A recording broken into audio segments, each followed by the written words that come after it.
Hello, Dr. Brant Hulsebus here, and welcome to another edition of Ask the Chiropractor. Ask the Chiropractor is my little podcast that I do when someone has a question about chiropractic or chiropractic care. I try to answer.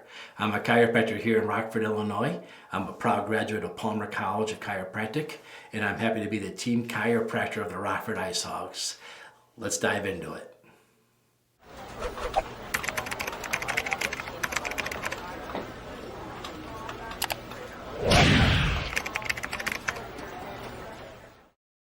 Hello, and welcome to another edition of Ask the Chiropractor.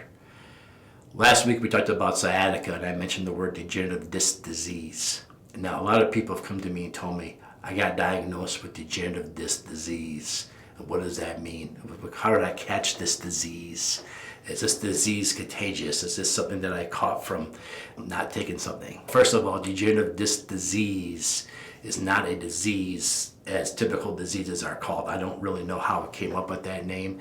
I've got some chiropractic historians I'm working with trying to figure out how they came up with the name disease. Degenerative disc disease simply means your disc is dehydrated. I want you to think about a disc and what a disc job is. You have two vertebrae, and in between you have a disc, and your disc is your shock absorber. It's the one that when you run and jump and move, it takes the abuse.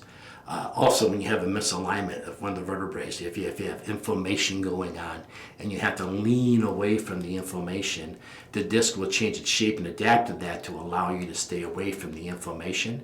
And when you do this, you get a disc bulge. So when people come to me and said, hey, I had an MRI done, it turns out I have a disc bulge, I just tell them before they have the MRI, you're going to have a disc bulge.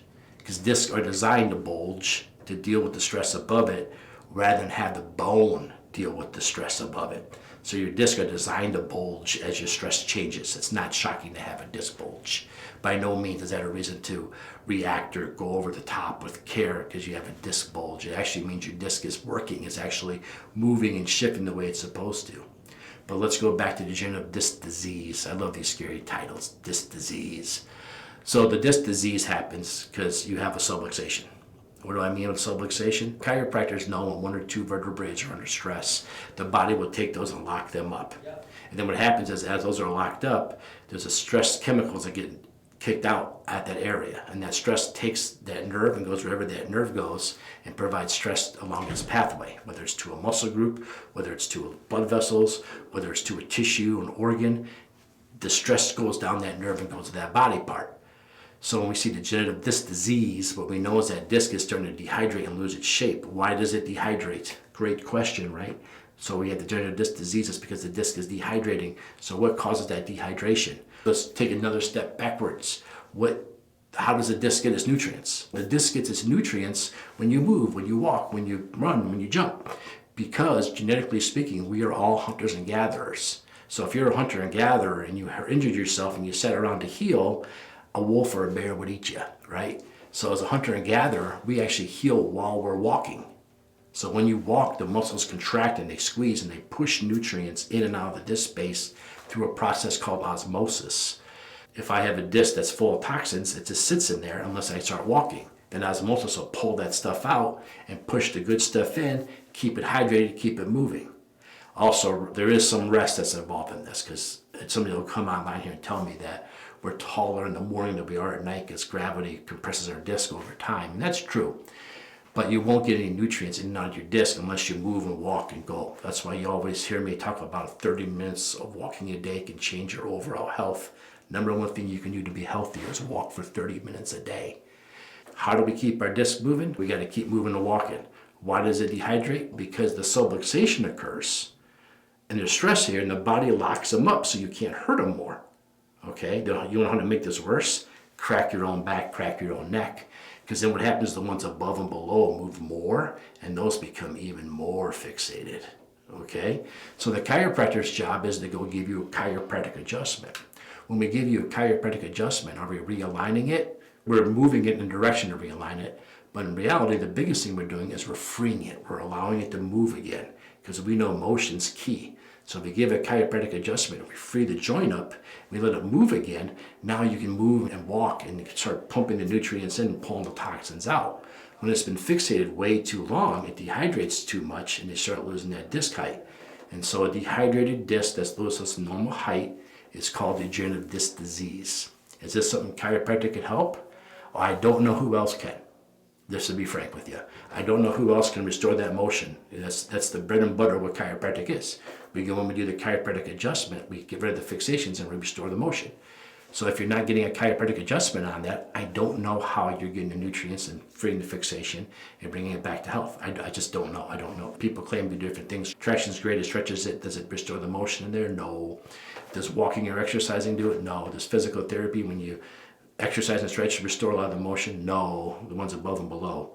All I know to do is you have to restore the motion. And that's 100% what chiropractic is. We find the vertebrae misaligned and we adjust it.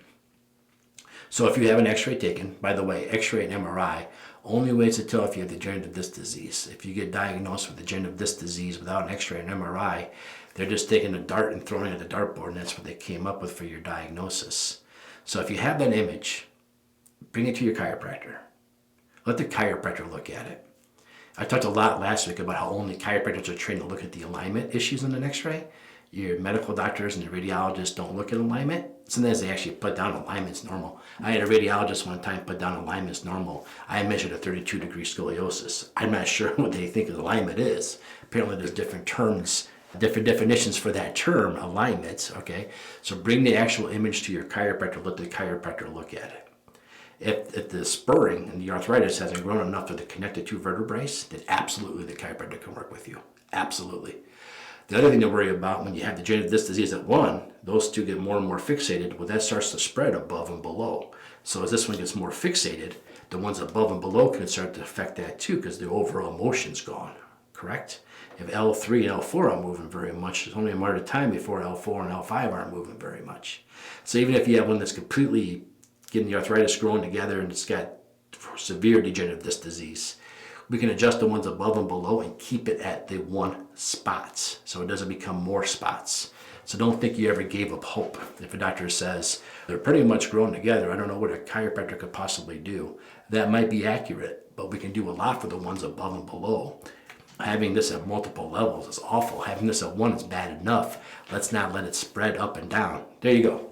Degenerative disc disease does spread. It spreads above and below from the lack of motion, the ones above and below it. So maybe disease is a good name because it does spread. So if you have been diagnosed with degenerative disc disease or someone tells you you have degenerative disc disease, what you want to do is you want to get a copy of your image. You want to take it to your chiropractor. Have your chiropractor tell you how much bony growth's occurred and what's a realistic expectation to how much they can restore the motion. Ask your chiropractor should give you a couple adjustments, see how you do, and then give you a care plan or guidelines of what it's going to take to restore as much motion as possible. If there's already been bony changes, we're limited on the amount of progress we can do, but we can always put the brakes on it and stop it from getting worse. Now the good news is most discs that suffer from degenerative disc disease bounce back once the motion's been restored. So your chiropractor should be able to get in there and make the chiropractic adjustments, reduce the subluxation, reduce the fixation, and allow the nutrients to start moving back in, and then talk to you about how you're going to do the walking or whatever you need to do. Maybe it's a recumbent bike, maybe it's getting into a pool, maybe now that we've removed the fixation, now we introduce physical therapy or massage therapy to continue to free this up and make it better and better so you can walk and not have your disc dehydrate anymore. That's how a chiropractor handles degenerative disc disease. Can a medical doctor tell you whether or not you're a chiropractic candidate for degenerative disc disease? No. Only a chiropractor can determine that.